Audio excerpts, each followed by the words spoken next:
അല്ലാഹുവിന്റെ പ്രവാചകൻ അവിടെ നിന്ന് പറയുകയാ, ആരോടും പറയില്ലൂ, ആരോടും പറഞ്ഞുകൊണ്ട് നടക്കല്ലൂ.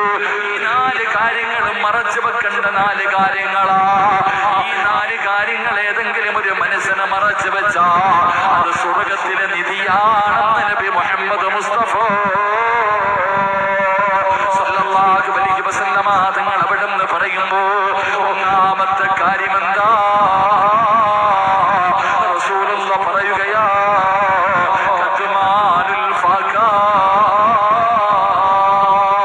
ദാരിദ്ര്യമാരോടും പറഞ്ഞുകൊണ്ട് നടക്കല്ലോ.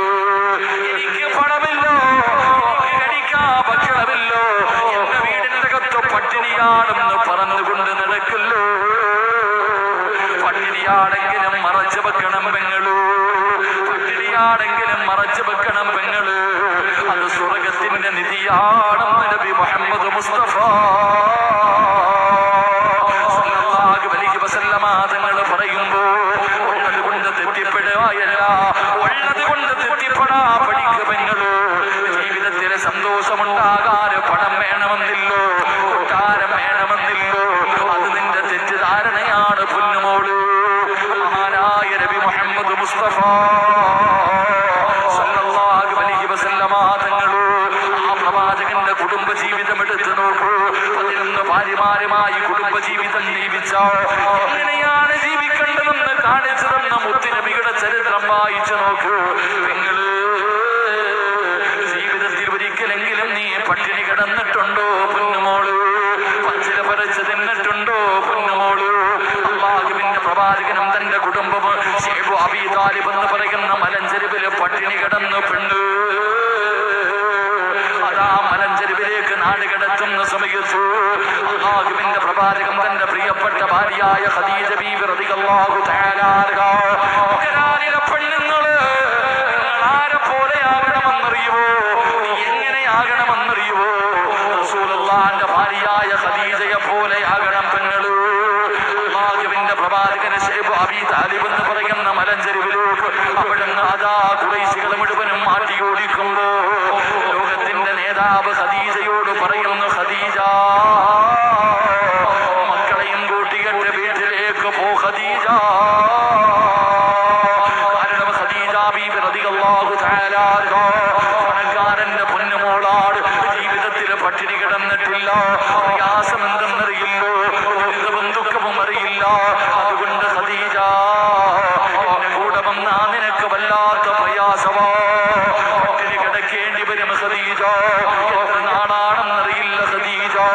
അതുകൊണ്ട് മക്കളെയും കൂട്ടിയിട്ട് നിന്റെ വീട്ടിലേക്ക് പോകാൻ അല്ലാഹുവിന്റെ പ്രവാചകൻ തന്റെ പ്രിയപ്പെട്ട ഭാര്യയായ ഖദീജ ബീബി റളിയല്ലാഹു തആല അൻഹയോട് പറയുമ്പോ അവിടുന്ന് കരഞ്ഞുകൊണ്ട് പറയുന്നു, നബിയേ എന്നെ പറഞ്ഞു വിടല്ലേ നബിയേ, എന്നെ പറഞ്ഞു വിടല്ലേ നബിയേ. ഈ ഖദീജ കൂടെയുണ്ട് നബിയേ. മരിക്കുന്ന കാലത്തോട് പട്ടിണിയാണെങ്കിലും സന്തോഷമാണെങ്കിലും മരിക്കുന്ന കാലം വരെ ഞാൻ കൂടെയുണ്ട് നബിയേ, എന്നെ പറഞ്ഞു വിടല്ലേ എന്ന് ഭർത്താവിന്റെ കയ്യിൽ പിടിച്ച് കരഞ്ഞുകൊണ്ട് പറഞ്ഞ ഖദീജ. നിങ്ങള് പച്ചില പറിച്ച് കഴിച്ച പൊന്നുമോള്, ഭക്ഷണമില്ലാതെ വൃക്ഷത്തിന്റെ ഇലകൾ പറിച്ചിട്ട് കഴിക്കുകയാണ്, മൃഗങ്ങൾ കാഷ്ടിക്കുന്നത് പോലെ പ്രവാചകനും കുടുംബവും കാഷ്ടിക്കുകയാ. ഒരു പരാതിയുമില്ലായിരുന്നു, ഒരു പരിഭവമില്ലായിരുന്നു. നിങ്ങള് റസൂലുള്ളാഹിന്റെ ഓരോ ഭാര്യമാരുടെ ചരിത്രം എടുത്തു നോക്കൂ.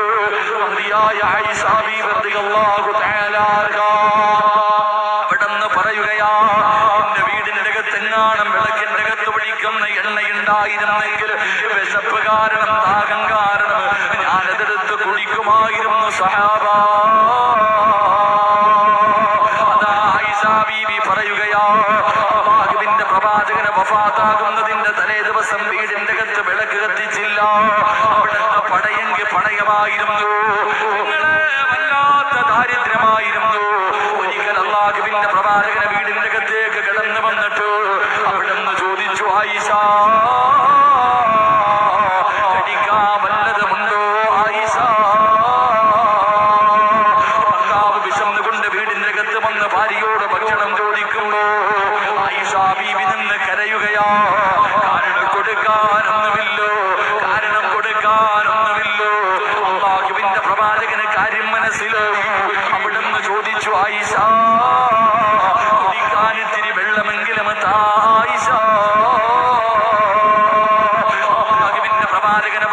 ചോദിക്കുമ്പോ ആയിഷ ബീവി റളിയല്ലാഹു തആല മുഖം പൊത്തിപ്പിടിച്ചിട്ട് നിന്ന് പൊട്ടിക്കരയുകയാ. കാരണം കൊടുക്കാ പച്ചവെള്ളം പോലുമില്ല. തന്റെ പൊന്നാര ഭാര്യ കരയുന്നത് കണ്ടപ്പോ കെട്ടിപ്പിടിച്ചിട്ട് പറഞ്ഞു, ആയിഷ നീ എന്റെ കൂടെ ഇല്ലേ ആയിഷ? വീടിന്റെ അകത്ത് കയറി അല്ലാഹുവിന്റെ പ്രവാചകൻ അവിടെ നിന്ന് കിടന്ന് ഉറങ്ങുകയാണ്. വിശന്ന് പ്രവാചകൻ അവിടെ നിന്ന് തളർന്നു കിടക്കുകയാ. പ്രവാചകന്റെ വയറിങ്ങനെ കാണുമ്പോ, ഒറ്റിക്കിടക്കുന്ന വയറിങ്ങനെ കാണുമ്പോ ആ വയറിന്റെ ചാരത്തിരുന്നിട്ട് തന്റെ ഭർത്താവിന്റെ പൊട്ടിക്കിടക്കുന്ന വയറ് കാണുമ്പോ ആയിഷ ബീവി അവിടെ നിന്ന് കൈവച്ച് തടകിയിട്ടിരുന്ന് കരയുകയോ. നബിയേ സഹിക്കുന്നില്ല, നബിയേ സഹിക്കുന്നില്ല, നബിയേ. അല്ലാഹുവിന്റെ പ്രവാചകനെന്ന് പാതിരാത്രി ആയിഷ ബീവി നോക്കുമ്പോ റസൂലുള്ള കരഞ്ഞുകൊണ്ട് ദുആ ചെയ്യുകയാ. എന്താണ് ദുആ ചെയ്യുന്നത്? അല്ലാഹുവിന്റെ റസൂൽ എന്താണ് ദുആ ചെയ്യുന്നത്? ആയിഷ ബീവി റളിയല്ലാഹു തആല ചെന്ന് നോക്കുമ്പോ റസൂലുള്ള ദുആ ചെയ്യുന്നത് എന്തെന്നറിയോ? അല്ലാഹുമ്മ ഹീനി മിസ്കീനാ വഅമിത്നി മിസ്കീനാ. അല്ലാഹുവേ ഒരു ദരിദ്രനെ പോലെ എന്നെ അല്ലാഹുവേ ഈ ദുനിയാവിൽ ജീവിപ്പിക്കണേ അല്ലാ. ഒരു പാവപ്പെട്ടവനെ പോലെ എന്നെ നീ മരിപ്പിക്കണേ അല്ലാ. പ്രവാചകൻ അവിടെ നിന്ന് കരഞ്ഞുകൊണ്ട് ദുആ ചെയ്യുകയാ. ഈസാ ബീവി അത്ഭുതപ്പെടുകയാണ്. പഠിച്ചവരെ ഇതിനെക്കാളും ഒരു പട്ടിണി സഹിക്കാൻ കഴിയില്ലല്ലോ. അതുകൊണ്ട് പെങ്ങള് ദാരിദ്ര്യം ആരോടും പറയില്ലേ. കഴിക്കാ ഭക്ഷണമില്ലെങ്കിലും ആരോട് പറയില്ലേ. അത് മറച്ചു വെക്കടേ, അത് മറച്ചു വെക്കടേ. റസൂലുള്ളാഹി സ്വല്ലല്ലാഹു അലൈഹി വസല്ലമ തങ്ങള് അവിടെ നിന്ന് പട്ടിണി കിടന്നിട്ടുണ്ട് പൊന്നുമോള്.